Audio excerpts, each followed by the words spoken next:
Gloire à Dieu. Est-ce qu'on peut acclamer le Seigneur, s'il vous plaît? Est-ce qu'on peut bénir celui qui est vivant? Est-ce qu'on peut acclamer le ressuscité? Gloire à Jésus. Vous qui êtes connectés, participez avec nous. Ne nous regardez pas chanter. Ne nous regardez pas acclamer. Acclamez avec nous. Merci. Merci de participer au culte. Merci de participer à la louange, à la prédication, au chant. Que soyez bénis dans le nom de Jésus. Dans le royaume de Dieu, merci. Dans le royaume de Dieu, il y a une loi. C'est quand on donne qu'on reçoit. C'est une loi universelle. Ce n'est pas seulement en matière d'argent. C'est quand on donne qu'on reçoit. Quand tu donnes la louange à Dieu, tu reçois la louange. Quand tu célèbres Dieu, tu es célébré. Quand tu acclames Dieu, tu acclames. Est-ce qu'on peut l'acclamer maintenant? Est-ce qu'on peut le célébrer? Est-ce que vous pouvez participer avec nous? Au lieu d'écouter seulement, acclamez le Seigneur. Répétez après moi. Jésus est vivant. Jésus est vivant. Jésus est vivant. Jésus est vivant. Il y a un qui n'aime pas entendre ça. Il y a un qui n'aime pas entendre ça. C'est Satan. Mais nous aimons proclamer que Jésus est vivant. Est-ce qu'on peut dire Jésus est vivant? Jésus est vivant. Jésus est vivant dans ma vie. Jésus est vivant. Il est Seigneur, de ces moments. Gloire à Jésus. Est-ce qu'on peut dire ensemble Jésus 7 fois? Vous me suivez? Est-ce qu'on peut dire tout le monde Jésus 7 fois? Jésus. Jésus. Jésus. Jésus. Jésus. Jésus. Jésus. Jésus. Acclamons le Seigneur. Gloire à Dieu. Notre désir, c'est de glorifier le Seigneur. Que ma vie te glorifie, que mon travail te glorifie, que ta grâce soit abondante dans ma vie, Seigneur. Que ma vie te glorifie. On peut chanter, s'il vous plaît. Que ma vie te glorifie. Si tu connais ce chant, tu peux le chanter avec nous. Si tu ne le connais pas, ce n'est pas compliqué. Pendant que nous chantons, tu commences avec nous et tu vas finir avec nous, avec ce chant. Que ma vie te glorifie. Que ma vie te glorifie, te glorifie, que ma vie te glorifie, Seigneur. Que ma vie te glorifie, que ma vie te glorifie, que ma vie chante avec nous, te glorifie, Seigneur. Que mon travail te glorifie, que mon travail te glorifie, te glorifie, que mon travail te glorifie, mon foyer te glorifie, que mon foyer te glorifie, que mes affaires te glorifient, Seigneur. Mets ta bénédiction. Oui, que mes affaires, mon témoignage, ma conduite te glorifie. Oui, confirme ta parole dans ma vie, Seigneur.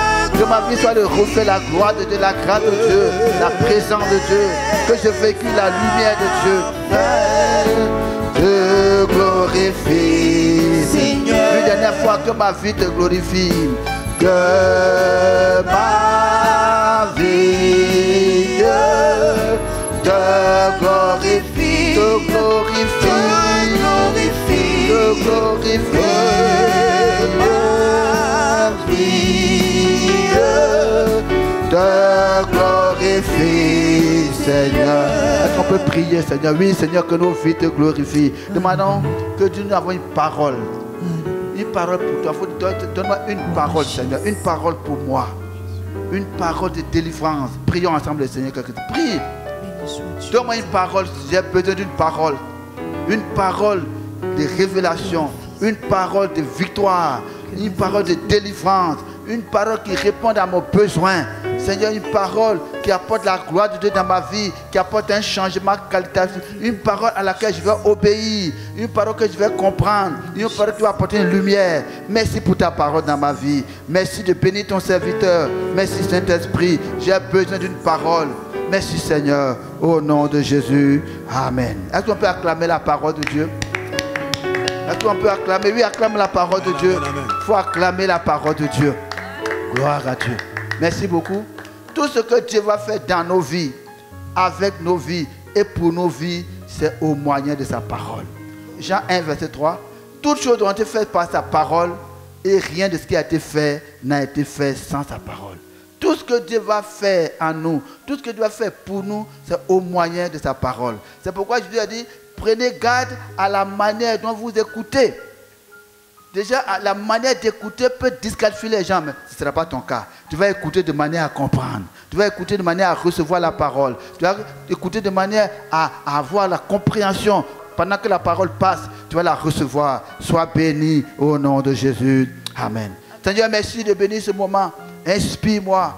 Viens sur moi, cet esprit, pour parler par révélation, pour apporter une victoire dans cet après-midi, pour briser et triompher de ces malédictions héréditaires, de triompher de toutes les réclamations et d'apporter ta victoire, ta bénédiction dans nos vies. Merci pour ta parole que tu confirmes par des changements, par des délivrances et par la bénédiction, de changer les afflictions en bénédiction, change les malédictions en bénédiction, change les ténèbres en lumière et que nos vies te glorifient au nom de Jésus. Amen. Amen, amen. Est-ce qu'on peut acclamer encore la parole de Dieu? Amen. Merci de regagner vos places.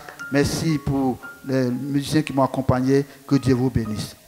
Nous sommes en train d'étudier ce thème très important, triompher de tout jugement, de toute condamnation, de toute réclamation et de tout accusateur. Triompher de tout jugement, de toute condamnation, de toute réclamation et de tout accusateur. Nous avons déjà étudié en premier sous-thème, en Christ, Dieu nous a délivrés du royaume des ténèbres. Et le Père nous a transportés du royaume des ténèbres dans le royaume de son Fils, en qui nous avons la rédemption, le pardon de nos péchés. Colossiens 1, verset 12 et 13. Et c'est une vérité, c'est une certitude. Dieu nous a déjà délivrés du royaume des ténèbres. Autrefois, nous étions ténèbres, maintenant nous sommes lumière dans le Seigneur. Donc, c'est un fait accompli. C'est une vérité absolue. Il a dit même que Dieu nous a fait asseoir dans les lieux célestes, au-dessus de toute autorité, toute principauté, dans un lieu spirituel où nous ne pouvons pas être atteints par les malédictions, par la mauvaise sort. Ça, c'est la vérité. La réalité, c'est que nous sommes souvent confrontés à des déboires, à des situations difficiles, à des accusations, à des problèmes que nous ne comprenons pas. Des choses que nous avons abandonnées depuis notre conversion, ça revient dans notre vie. C'est le thème de ce deuxième message sur ce sujet, triompher des réclamations, des malédictions et des accusations. Triompher des réclamations, des malédictions et des accusations. Nous lisons dans 1 Pierre 1, versets 17 et 18. 1 Pierre 1, versets 17, 18 et 19. Et si vous invoquez comme Père celui qui juge selon l'œuvre de chacun, sans acception de personne, conduisez-vous avec crainte pendant le temps de votre pèlerinage, sachant que ce n'est pas par des choses périssables, par de l'argent ou par de l'or, que vous avez été rachetés de la vaine manière de vivre que vous aviez hérité de vos parents, mais par le sang précieux de Jésus-Christ, comme d'un agneau sans défaut, sans tache, prédestiné avant la fondation du monde et manifesté à la fin des temps à cause de vous. Dites Amen. Donc, c'est clair que Dieu nous a, par son sang, délivrés de la vaine manière que nous avons héritée de nos parents. Cette vaine manière de vivre, c'est une vie de pauvreté, une vie d'abaissement, une vie de vanité, une vie de divorce, de foyer brisé, d'esclavage sexuel, de pauvreté, d'injustice, de mépris, d'abaissement et de limitation. Pierre est très clair. Le sang de Jésus nous a délivrés de cette vaine manière de vivre. Mais comment se fait-il alors que ces choses reviennent dans nos vies, ces choses perdues dans nos vies? La raison, c'est qu'il y a des méchants dans notre famille. Des méchants qui attaquent notre foi, qui attaquent notre ministère, qui attaquent notre vie chrétienne. Jésus a dit, vous aurez pour ennemis les gens de votre maison. Et les gens de notre maison attaquent notre foi. Parce qu'en général, quand nous nous convertissons, nous amenons un nouveau Dieu dans la famille. Nous amenons un nouveau Dieu dans la famille, dans le village. Et cela fait problème pour ceux qui ne connaissent pas Dieu. Et il y a des attaques terribles qui viennent de nos parents, qui, pour contrecarrer, pour s'opposer, pour contester notre vie nouvelle. Il y a 5 ans en arrière, il y a une jeune fille dans notre église qui aimait vraiment le Seigneur, qui aime vraiment le Seigneur, qui était très engagée dans l'église, et belle, mais elle était confrontée à un problème de mariage. Et chaque fois, elle faisait de mauvais choix, de mauvaises décisions, elle prenait de mauvaises directions, et les gens qui venaient lui demander la main, c'est des gens, des chrétiens charnels, des chrétiens peu spirituels. Pourquoi? Je lui ai dit, mais qu'est-ce qui se passe? Elle dit que depuis quelques années, ma mère m'a demandé, ma mère m'a proposé un jeune homme dans notre village. C'est un jeune homme qui fait la génération, c'était ma génération d'ailleurs, mais qui est très impliqué dans cela, qui dort au cimetière, et on me l'a proposé comme mari. Et j'ai refusé. Ma mère m'a dit, mais où tu as trouvé ton mari? J'ai dit, mais j'ai trouvé mon mari à l'église. Il dit, ah bon? Tu n'as pas trouvé ton mari dans notre village ici, tu as trouvé ton mari dans l'église. On verra bien. En effet, après cet échange de langage, sa mère a bloqué son mariage. Et pendant plusieurs années, elle était confrontée à cela. Un jour, je l'ai appelée, alors qu'il y avait une convention, un homme de Dieu qui était là. Je l'ai appelée pour prier avec elle. Et on a ciblé son mariage. On a prié que tout ce qui s'oppose à son mariage soit brisé et renversé. Et qu'on a prié avec autorité pour libérer son projet de mariage, l'homme de Dieu qui était avec moi avait une vision. Il a vu qu'une femme était assise sur le mariage de cette femme. Elle a été projetée, elle est tombée.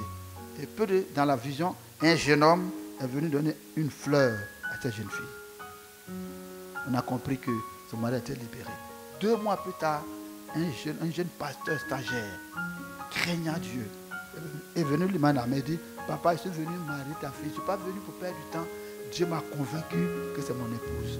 À moins de 6 mois après, à moins de 6 mois plus tard, elle était mariée et aujourd'hui elle est dans le ministère. Donc, il y a ces situations qui viennent de nos parents. Mais aussi, l'accusation des frères, les démons, les esprits de famille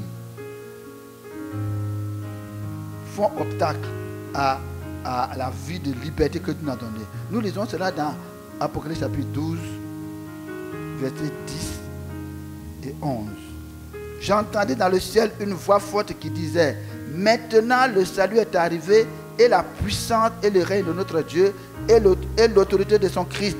Car il a été précipité, l'accusateur de nos frères, celui qui les accusait devant notre Dieu jour et nuit. Ils l'ont vaincu à cause du sang de l'agneau, à cause de la parole de leur témoignage. Ils n'ont pas aimé leur vie jusqu'à craindre la mort. L'accusateur des frères, Satan a un ministère méchant d'accuser les enfants de Dieu. Et le but, c'est de nous ramener dans la vie qu'on a laissée. Nous ramener à reprendre ce qu'on a vomi. Et il se sert des jugements, des condamnations qui ont été prononcées déjà sur nos familles.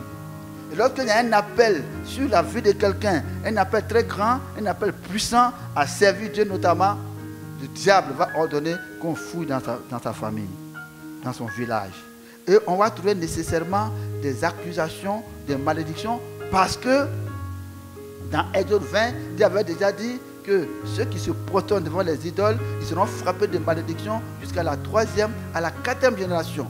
Donc le diable, les esprits de famille vont brandir ces jugements, ces condamnations sur nos familles. Et ça va perturber la vie des gens. Ils vont pour ramener à vivre dans le péché, dans l'immoralité, dans la drogue, dans la vanité, ou à s'opposer à la réussite à tout point de vue. Jésus a dit à Pierre, Pierre, j'ai prié pour toi parce que Satan t'a réclamé. Satan savait que parmi les disciples, Pierre avait un ministère particulier. Et Jésus a prié pour que la foi de Pierre ne chancelle. Jésus prie pour toi, pour que ta foi ne chancelle. Mais donc, les réclamations sont des contestations de notre vie nouvelle en Jésus. Ce sont les contestations venant de Satan, des méchants, contestant notre vie de liberté, notre vie de dignité, notre vie de succès. Et c'est la même chose, lorsque Dieu a dit à Moïse, dire à Pharaon de libérer son peuple, Pharaon a refusé. Donc, dans nos familles, il y a des démons qui vont refuser qu'on serve Dieu. Les réclamations sont donc fondées sur des malédictions de nos villages. Mais je déclare que les afflictions, les malédictions que tu as subies, les déboires que tu as subis se changent en bénédiction, en témoignage. J'annonce qu'à partir de maintenant, dans la saison dans laquelle tu vas entrer, ces malédictions, ces déboires, ces afflictions se changent en témoignage. Dis Amen. Réponds, dis Amen. Le Dieu qui change des malédictions en bénédiction va changer ces malédictions, ces déboires, ces frustrations, ces souffrances en bénédiction, en témoignage. Cela est possible. Dieu soit béni. Quelques clés simples pour transformer, pour triompher ces malédictions, pour triompher ces jugements, pour triompher des accusations.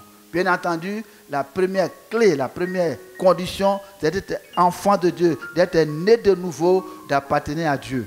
Je crois que cette condition est minimale, c'est la première.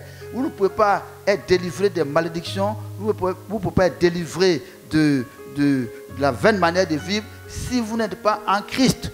Mais pour être en Christ, ce n'est pas venir à l'église, c'est reconnaître que Jésus est le Fils de Dieu, qu'il est mort à la croix pour vous, que son sang a été versé, que Dieu l'a reçu des morts, qu'il est vivant, et vous l'invitez dans votre vie, vous faites allégeance à Jésus, vous vous soumettez à lui, vous commencez à lui obéir.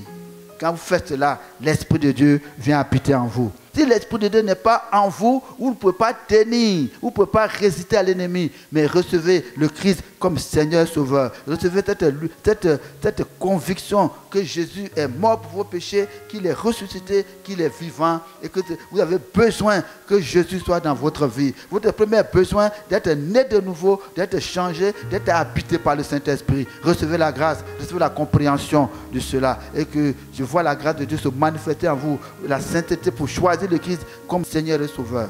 Donc, être né de nouveau. La deuxième clé pour moi, la deuxième condition, la deuxième démarche à faire, c'est être déterminé à manifester la gloire de Dieu et posséder l'héritage des saints dans la lumière. Être déterminé à manifester la gloire de Dieu dans votre vie et à posséder l'héritage des saints dans la lumière. Comme j'ai dit, les réclamations, les malédictions veulent vous ramener à la vie que vous avez laissée.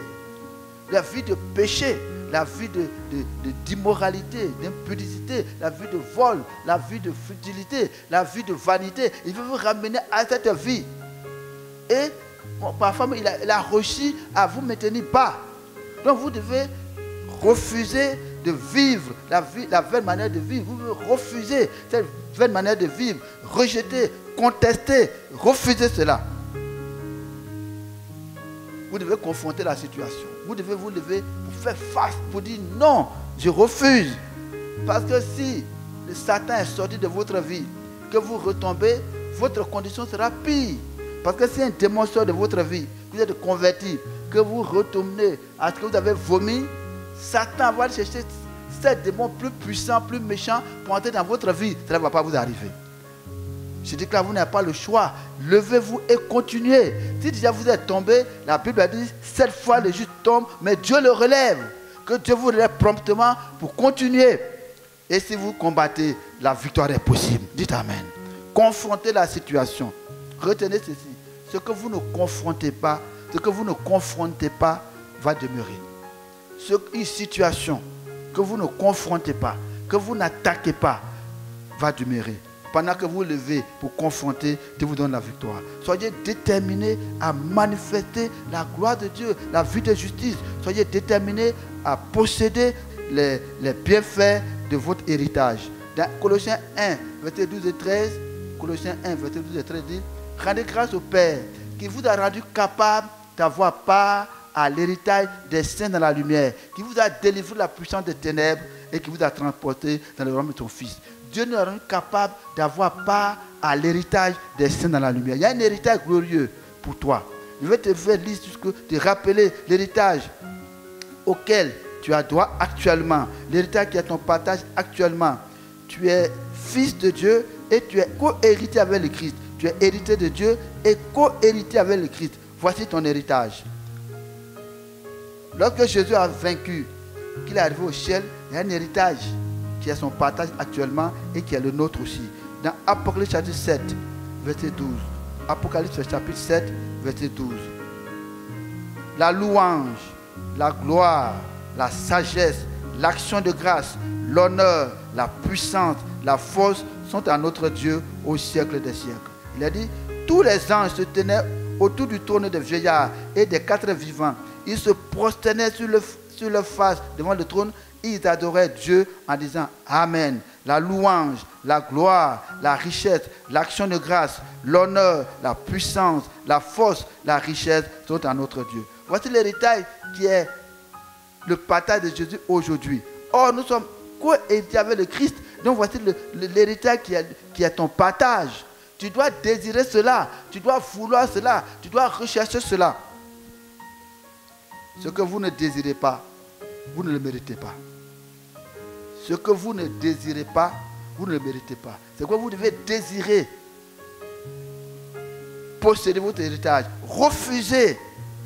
Rejeter la vaine manière de vivre. Refuser de revenir à la vie en arrière. Mais vous battre. Vous vous engagez pour votre héritage en Christ. Troisièmement, il faut aller devant le trône de la grâce. Et non le trône de justice.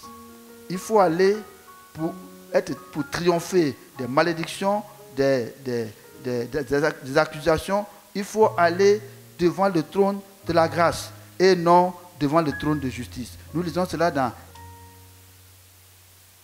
Hébreux 4, le verset 16. Approchons-nous donc avec assurance du trône de la grâce afin d'obtenir miséricorde et de trouver grâce pour être secourus dans nos besoins. Approchons-nous donc avec assurance du trône de la grâce afin d'obtenir miséricorde et de trouver grâce pour être secourus dans tous nos besoins. C'est devant le trône de la grâce que nous obtenons miséricorde et grâce pour nos besoins. Donc, mais il ne faut pas aller devant le trône de la justice. Il y a deux trônes, mais en fait, Dieu est sur le trône de la grâce.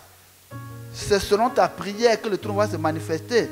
Si tu viens devant Dieu, en t'appuyant sur tes mérites, sur ta piété, sur tes offrandes, sur ta prière,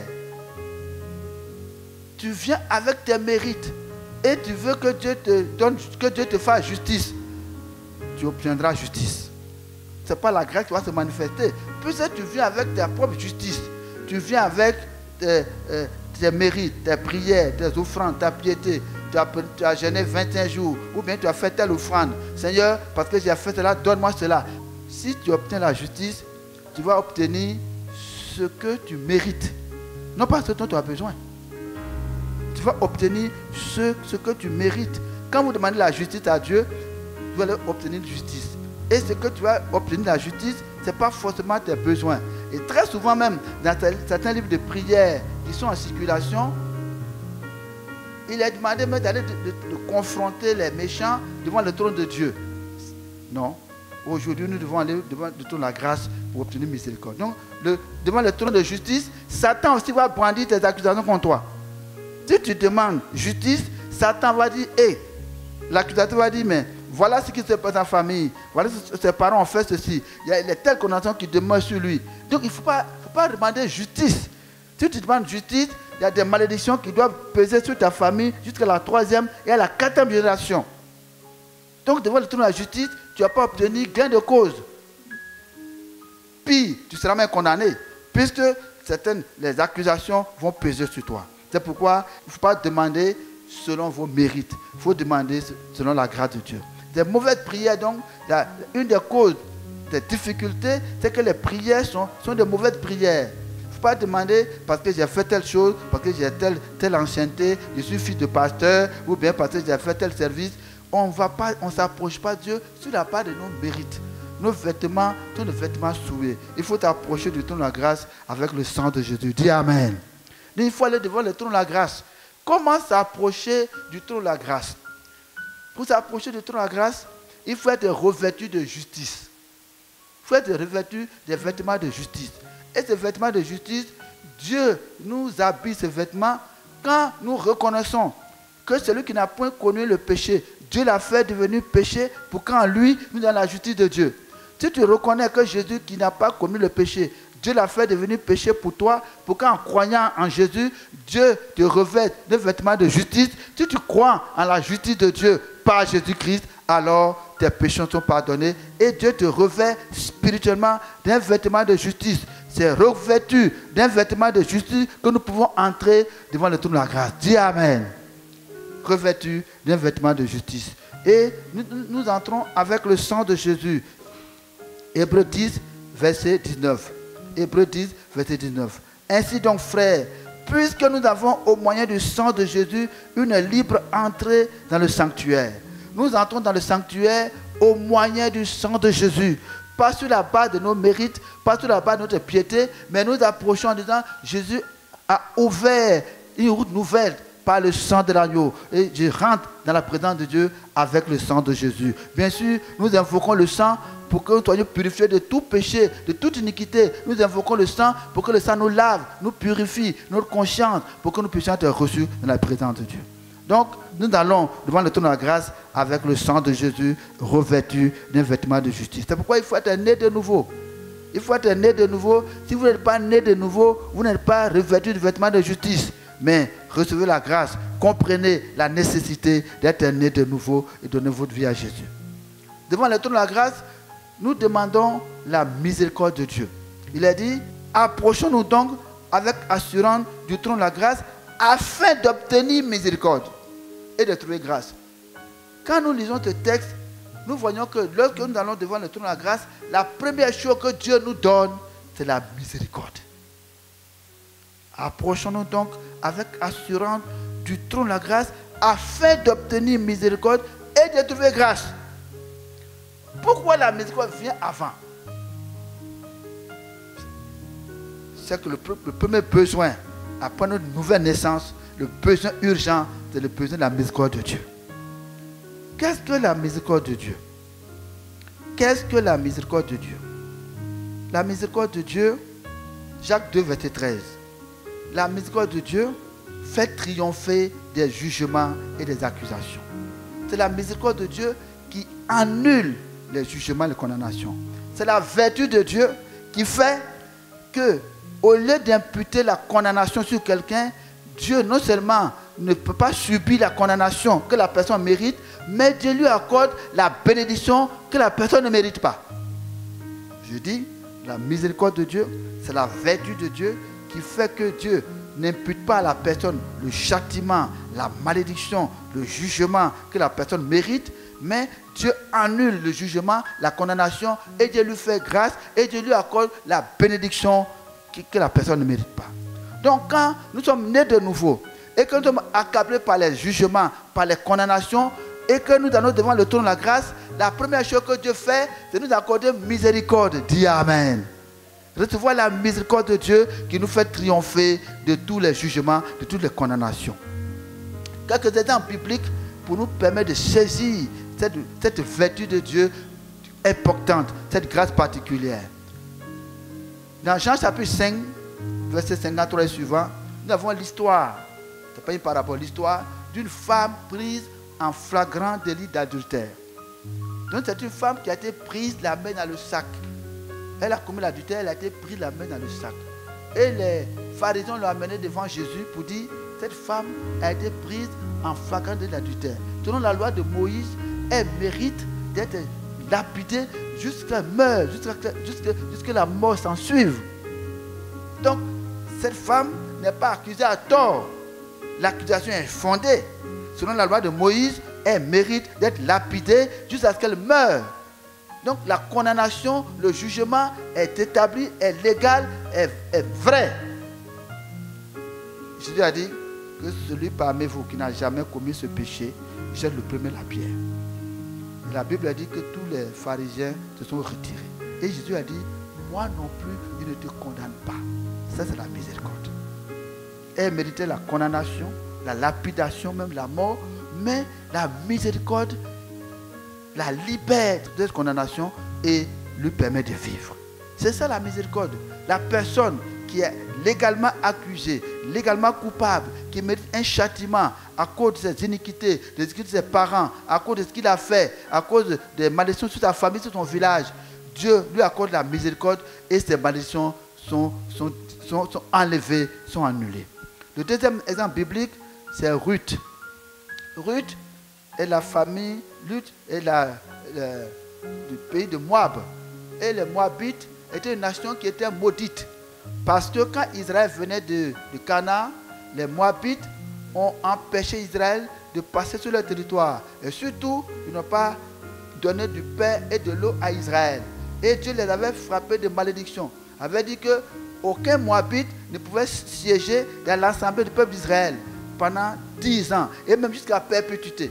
Donc les Moabites ne pouvaient pas faire partie du peuple de Dieu.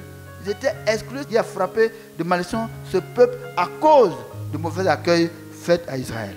Mais voilà que Ruth, Moabite, alors que Naomi, sa belle-mère, retournait en Israël, Orpa a décidé de rester dans son pays, à Moab, et Ruth a décidé de suivre sa belle-mère Naomi. Elle a dit, ton Dieu sera mon Dieu, ton peuple sera mon peuple. Donc Ruth a suivi sa belle-mère en Israël. Mais elle est sous la malédiction. Elle ne peut pas faire partie du peuple d'Israël. Elle n'a pas droit, elle est sous la malédiction. Mais la miséricorde de Dieu va annuler cette malédiction. Et non seulement elle a été admise parmi le peuple, mais Dieu va faire grâce. La miséricorde va faire que Ruth va épouser un riche propriétaire, Boaz, qui n'a même pas un droit de rachat sur elle. Il y avait un premier qui avait un droit de rachat, mais ce dernier a désisté au profit de Boaz, qui a épousé Ruth. C'est déjà une exception. C'est la malédiction qui a été ôtée. Mais Boaz épouse Ruth et Ruth va concevoir, Dieu va lui permettre de concevoir, elle va enfanter quelqu'un qu'on va appeler Obed. Et Obed sera le père d'Isaïe. Isaïe, c'est le père de David. Dieu va placer Ruth dans la postérité de Jésus. Ça, c'est la miséricorde. Celle qui n'a même pas droit à siéger parmi le peuple d'Israël, non seulement elle va siéger, mais elle va marier un riche propriétaire. Elle va faire des enfants qui vont entrer dans la postérité de Jésus. C'est ça la miséricorde. Et c'est ce dont nous avons besoin, nous qui sortons des familles paganistes, où la malédiction dans nos villages, tous nos parents pèsent sur nous. La première grâce dont nous avons besoin après notre salut, c'est la miséricorde de Dieu. C'est pourquoi, lorsque nous allons devant le trône de la grâce, la première chose que Dieu nous donne, c'est de nous faire miséricorde. Dis Amen. La miséricorde nous fait triompher de tous les jugements, de toutes les malédictions, de toutes les accusations. Dites Amen. Je reçois aujourd'hui la miséricorde de Dieu. La miséricorde de Dieu te fait triompher de toutes les malédictions. Tu reçois la miséricorde de Dieu qui te fait triompher de toutes les accusations, de toutes les malédictions, que ce soit lié à ton village, à ton père, à ta famille, que ce soit lié à toi-même. Il n'y a plus de condamnation. C'est pourquoi l'apôtre Paul dit, il n'y a plus de condamnation pour ceux qui sont en Jésus. Il faut comprendre ceci, il n'y a plus de condamnation pour deux raisons. À cause du sang de Jésus et à cause de la miséricorde de Dieu. Il n'y a plus de condamnation pour ceux qui sont en Jésus, parce que Jésus, par son sang, a payé de notre condamnation. Il nous a rachetés au prix de son sang. Il a payé. Le châtiment qui nous donne la paix est tombé sur lui. Donc le sang de Jésus a payé pour notre liberté. Et à cause du sang que Jésus a versé, Dieu nous fait miséricorde. Et la miséricorde nous fait triompher de toutes les malédictions. Dites Amen. Reçois en ce jour la miséricorde de Dieu qui te fait triompher de tous les jugements, de toutes les condamnations. Ce dont tu as besoin pour triompher de ces accusations, de ces malédictions, de ces mauvais sorts, de sortir de ces déboires, c'est la miséricorde de Dieu. Et aujourd'hui, c'est le jour où la miséricorde de Dieu te localise. Pendant que je parle, tu reçois dans ton cœur ce dont tu avais besoin. C'est que tu reçois la miséricorde de Dieu pour ôter toute malédiction de ta vie, pour ôter toute condamnation. La vérité, à cause du sang de Jésus, Dieu nous accorde sa miséricorde. Ce jour, tu reçois miséricorde. Donc tous les jugements, toutes les condamnations liées à ton village, à ton père, juste à 3-4 générations, aujourd'hui, tombent devant la miséricorde de Dieu. Dieu te fait grâce. Dites Amen. Est-ce qu'on peut acclamer le Dieu qui fait miséricorde? Acclamons le Dieu de toute miséricorde. Le Dieu qui n'impute pas au coupable la condamnation, mais qui le libère de la condamnation, mieux, qui le bénit de la bénédiction dont il n'était pas capable de recevoir. Voici les points de prière. Comment prier donc après cette étude? La première chose, c'est de recevoir la miséricorde de Dieu. Reçois aujourd'hui la miséricorde de Dieu. Puisque Dieu dit, si nous entrons devant le trône de la grâce, il va nous accorder la miséricorde. Reçois la miséricorde de Dieu aujourd'hui dans ta vie. La deuxième chose, proclame que à cause de la miséricorde de Dieu, cette miséricorde de Dieu te fait triompher de toutes les malédictions. Proclame que toute condamnation, toutes les réclamations de ta vie ont disparu, ont été annulées, que Dieu t'a fait triompher de toutes les réclamations à cause de la miséricorde qu'il t'a faite. Répète après moi. Dieu m'a fait miséricorde, qui m'a fait triompher de tout jugement, de toute malédiction, de toute condamnation. Dieu m'a fait miséricorde. Et la miséricorde de Dieu a triomphé dans ma vie de tout jugement, de toute condamnation qui pesait sur moi, du fait de mon village, du fait de ma famille, au nom de Jésus. À cause de la miséricorde de Dieu, toute malédiction a été brisée et détruite de ta vie. La troisième prière à faire, c'est de confirmer, demander à Dieu de confirmer sa miséricorde et sa grâce sur ta vie. Je dis, Seigneur, tu m'as accordé ta miséricorde. Confirme ta miséricorde dans ma vie. La Bible dit, il n'y a plus de condamnation pour ceux qui sont en Jésus à cause de ta miséricorde, à cause de ton sang. Seigneur, confirme cela. Confirme ta miséricorde. Détruis toute vaine manière de vivre.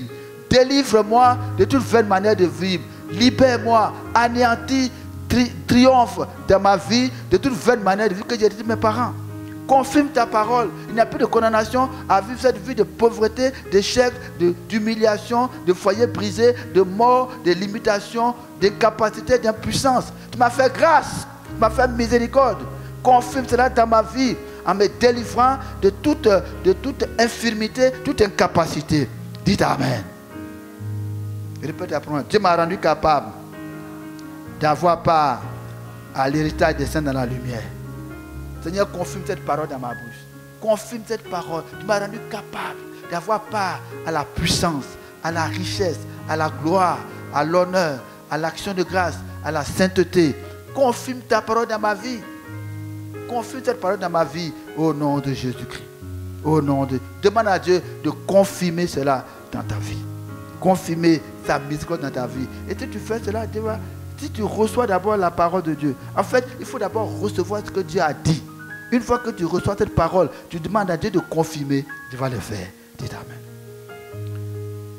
Autre point de prière, c'est que le jugement est sans miséricorde pour celui qui ne fait pas miséricorde. Ce verset est très important. Jacques, chapitre 2. Jacques, chapitre 2, le verset 13. Parlez et agissez comme devant être jugés par une loi de liberté. Car le jugement est sans miséricorde pour qui n'a pas fait miséricorde. La miséricorde triomphe du jugement. Parlez et agissez comme devant être jugés par une loi de liberté. Car le jugement est sans miséricorde pour qui n'a pas fait miséricorde. La miséricorde triomphe du jugement. Ce verset dit, le jugement est sans miséricorde pour celui qui n'a pas fait miséricorde. Vous vous souvenez de la parabole du serviteur impitoyable? C'est un serviteur qui devait, disons, beaucoup d'argent à son maître. Il était dans l'incapacité de payer. Il a demandé pardon et son maître lui a remis la dette. Il dit, comme tu ne peux pas payer, je fais miséricorde. Je te contrains pas, je ne vais pas te mettre en prison, je te fais miséricorde. Ne peux pas, tu es libre. La parabole raconte qu'à la sortie, ce serviteur à qui on a fait grâce rencontre quelqu'un qui lui devait un peu d'argent, moins que ce qu'il devait. Il a été sans pitié. Il a pris cet homme, il l'a obligé à payer, il l'a mis en prison. Et les serviteurs sont allés dire au maître, le serviteur à qui tu as fait miséricorde, Il a rencontré quelqu'un qui lui devait moins que ce qu'il devait. Il a été impitoyable. Il l'a jeté en prison. Le maître a dit, fais-le venir. Il dit, mais pourquoi? Alors que je t'ai fait miséricorde. Je ne t'ai pas jugé selon tes iniquités. Je t'ai fait miséricorde. Je ne t'ai pas mis en prison. Je t'ai fait grâce. Tu as été impitoyable. Retourne en prison. Perds tout ce que tu me dois. Ce que ça signifie. Comme Dieu nous a fait miséricorde, nous devons aussi faire miséricorde à ceux qui nous ont fait du mal. C'est pourquoi il a dit, le jugement est sans miséricorde pour celui qui ne fait pas miséricorde. Dieu vient de nous faire miséricorde de toutes les condamnations qui pesaient sur nous, notre village, que nous avons été nos parents et qui faisaient que notre vie était difficile. Dieu nous a remis cela. Au moment où tu reçois ce message, où Dieu te fait miséricorde, où toutes les condamnations, tous les jugements, toutes les réclamations qui étaient toute ta vie, Dieu les a annulées. Pour te donner accès à la bénédiction de Dieu, tu dois aussi faire miséricorde. Tu dois pardonner à ceux qui t'ont fait du mal. Tu dois remettre les dettes de ceux qui te doivent l'argent. Tu dois pardonner à tes ennemis. Tu dois devenir un vase de miséricorde. Et tu dois faire cette prière. Seigneur, fais de moi un vase de miséricorde dans ma famille. Fais de moi, dispose mon cœur à la miséricorde et à la bonté. Que ton cœur soit bon. Que ton cœur fasse miséricorde. Que tu ne sois pas dur et violent avec ceux qui t'ont fait du mal. Si tu ne fais pas miséricorde, Dieu ne peut pas te faire miséricorde. Mais si tu fais comme tu as reçu miséricorde, il faut aussi faire miséricorde. Pardonne.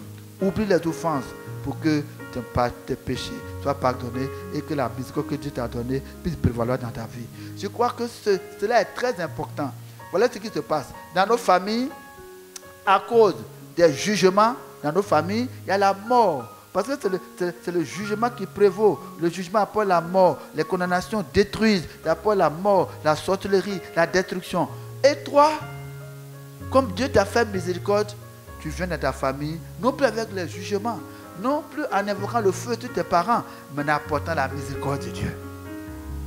Tu deviens un vase de miséricorde dans ta famille. Tu viens pour pardonner. Tu viens, tu dis, et tu pries que Dieu fasse miséricorde à ta famille. Tu apportes la miséricorde de Dieu dans ta maison, dans l'église, dans ton foyer. Tu deviens un vase de miséricorde autour de toi. Heureux les miséricordieux, car ils obtiendront miséricorde. Plus tu vas accorder miséricorde, plus tu vas marcher miséricorde, plus tu vas te remplir, plus tu vas te bénir de miséricorde. Dis Amen. Reçois cela. Sois un vase de miséricorde dans ta famille. Apporte le trône de grâce dans ta famille. Va devant le trône de la grâce pour demander à Dieu de faire miséricorde à tes oncles, à tes parents qui ont fait de l'idolâtrie. Au lieu d'apporter le jugement, la condamnation, au lieu d'apporter le feu, tous tes parents apportent la miséricorde de Dieu. Dis Amen. Dis Amen.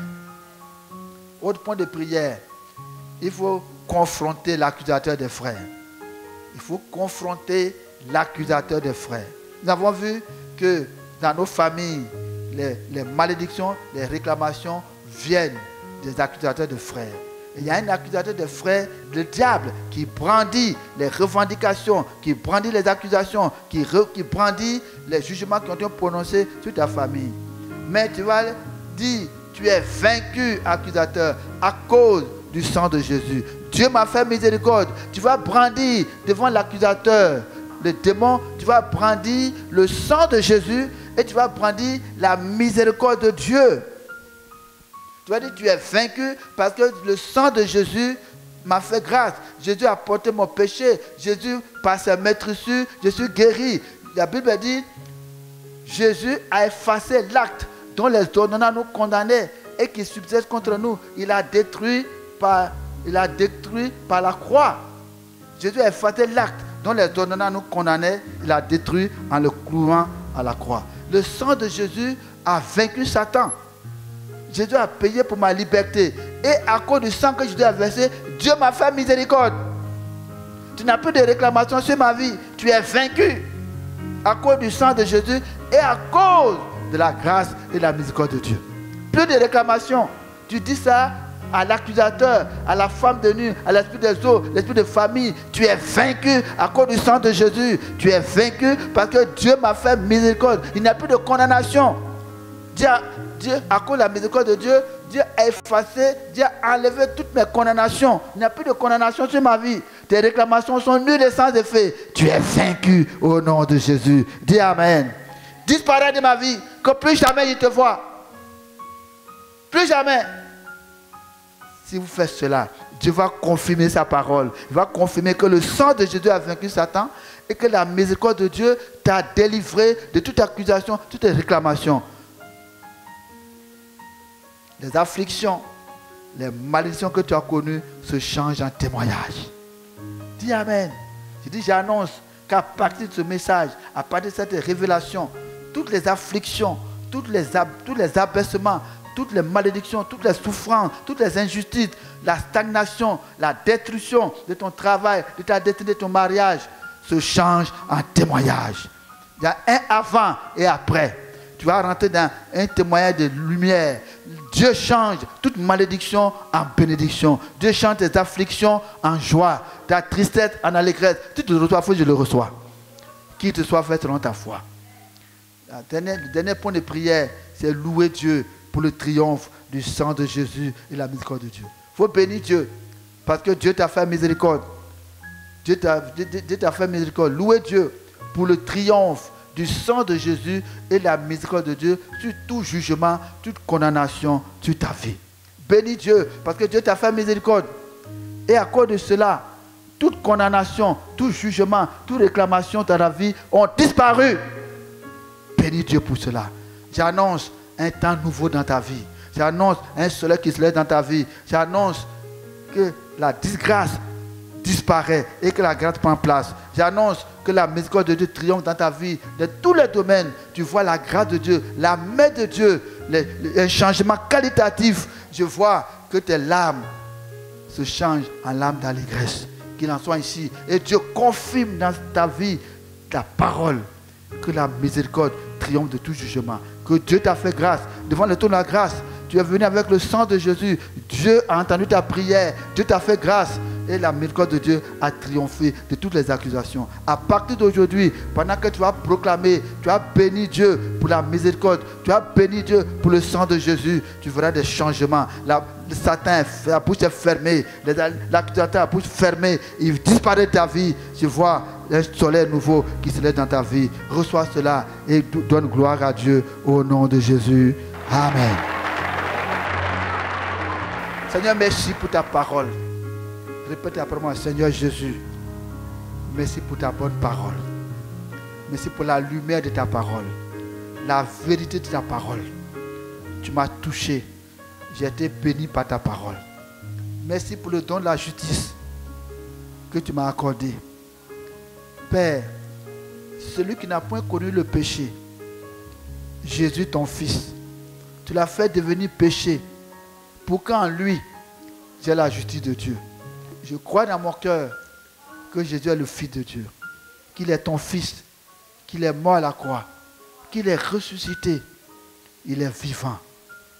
Jésus, je t'invite dans ma vie, entre dans ma vie, donne-moi une vie nouvelle, fais-moi naître de nouveau par le Saint-Esprit et par la parole de Dieu. Donne-moi un cœur nouveau, un esprit nouveau, règne dans mon cœur, au nom de Jésus. Merci Père, pour le don de la justice. Le don de la justice, tu m'as revêtu d'un vêtement de justice. Revêtu de vêtements de justice, je m'approche du trône de la grâce pour obtenir miséricorde et grâce. Je viens devant le trône sur la base du sang de Jésus. Non pas avec mes mérites, non pas avec mes prières, pas à cause de ma piété, à cause de mes offrandes. Mais Père, je viens devant toi, recouvert du sang de Jésus. Recouvert du sang de Jésus. Merci Père. Merci de m'accorder ta miséricorde. De m'accorder ta miséricorde et ta grâce pour être délivré de toute malédiction, de toute revendication, de toute réclamation. En ce jour, je reçois la miséricorde.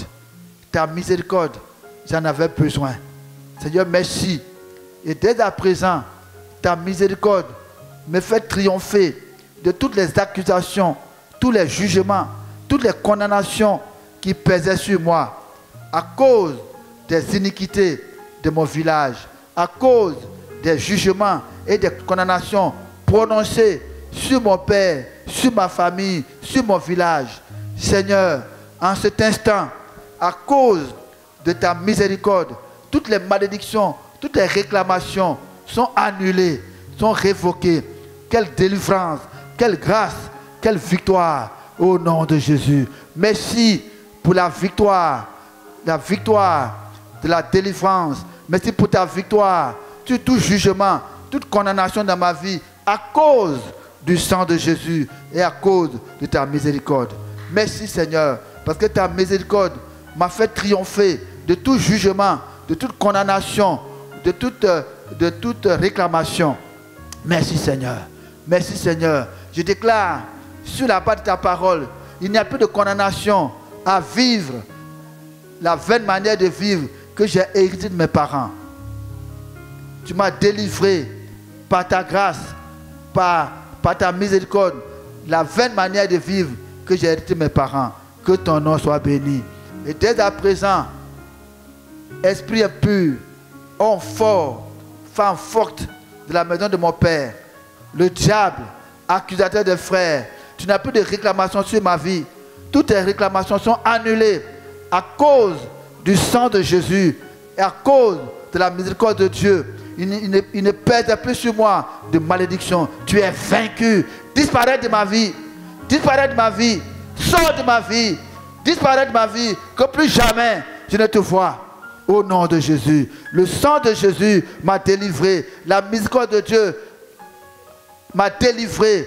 M'a affranchi. M'a fait triompher de toute malédiction. Il n'y a plus de malédiction qui pèse sur ma vie à cause du sang de Jésus. Pas de ma vie, disparaît de ma vie. Tu es vaincu au nom de Jésus. Sors de ma vie au nom de Jésus-Christ. Dieu m'a délivré de la vaine manière de vivre que j'ai héritée. La grâce de Dieu, le sang de Jésus, la miséricorde de Dieu m'a fait triompher de la vaine manière de vivre que j'ai héritée.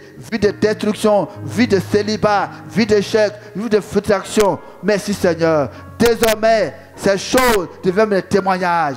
Ce qui a été pour moi des souffrances, des malédictions, deviennent des témoignages dans ma vie. J'annonce que ces souffrances, ces déboires deviennent aujourd'hui des témoignages à la gloire de Dieu. Seigneur, merci parce que tu changes toutes mes malédictions en bénédiction. Tu changes mes frustrations en gloire. Béni sois-tu pour ta grâce qui a triomphé dans ma vie. Au nom de Jésus. Je sais que le jugement est sans miséricorde pour celui qui ne fait pas miséricorde. C'est pourquoi j'ai décidé de pardonner, d'accorder miséricorde à tous les membres de ma famille qui m'ont persécuté, qui m'ont attaqué, qui ont détruit ma vie, qui m'ont combattu. Père, j'accorde ma miséricorde à mes frères, à mes soeurs. Père, accorde grâce et miséricorde aux membres de ma famille et que désormais ta miséricorde triomphe dans ma famille de tout jugement, de toute condamnation. Que ta miséricorde triomphe dans ma famille, dans mon foyer, dans mon village, de tout jugement. Et que ta gloire, ta grâce se répande dans mon village. Au nom de Jésus. Amen.